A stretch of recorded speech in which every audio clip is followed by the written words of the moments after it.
Et on accueille tout de suite notre invité du jour, Paper Bro. Comment ça va, mon gars? Bonjour. Ok, donc vous êtes un nouveau rappeur à succès. Je suis pas un rappeur. Je dirais plutôt que je fais de la pop rock. Waouh, c'est complètement fou. Mais du coup, d'où vient votre inspiration? Bah vous savez... Est-ce que c'est le fait d'avoir grandi en cité, dans un lieu défavorisé où la violence règne peut-être?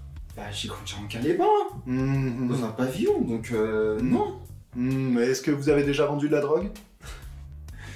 Bah non, pourquoi? Vous êtes de la police, vous? Attends, waouh, pas du tout, hein. Moi je viens de la street, attention, hein. J'ai grandi dans un quartier sensible, moi. Les petits poulets comme ça, je les mange comme ça, les poulets. D'ailleurs, toi aussi, tu manges du poulet, non? Parce que le poulet, quand même, t'aimes bien. Hein. Enfin, on a capté, on s'est compris, toi et moi. Là. Le fried chicken. Paper boy, always about that paper boy. If you ain't on your grind, then you... Atlanta, c'est ni plus ni moins qu'une comédie dramatique américaine avec des acteurs plutôt cool comme Childish Gambino, Citron, enfin Lemon, et le mec qui a les meilleures scènes de Get Out. Ah gars, la flemme hein.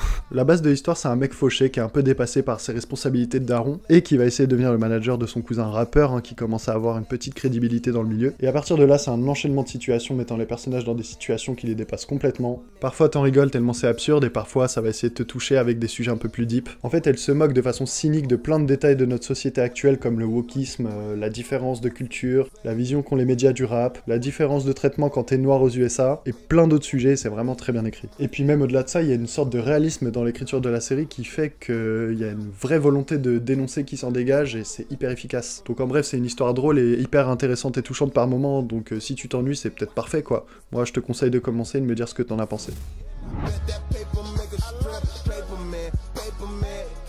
Petit KFC Thunders là, hein?